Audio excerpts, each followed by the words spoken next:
Hi friends, ఎప్పుడు కూడా వివాదాల్లో ఉండేటువంటి రామ్ గోపాల్ వర్మ మీద ఇప్పుడైతే కేసు అయితే నమోదు అవ్వడం జరిగింది కదా.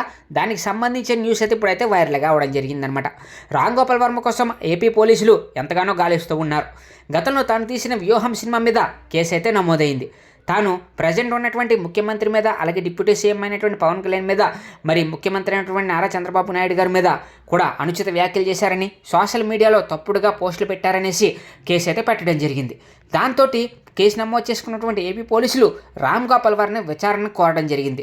ఒకరోజు ఆలస్యంగా వస్తానని చెప్పినటువంటి రామ్ గోపాల్ వర్మ విచారణకు హాజరు కాకపోవడంతో ఇప్పుడు ఏపీ పోలీసులు రామ్ గోపాల్ వర్మ కోసం అయితే గాలిస్తూ ఉన్నారు.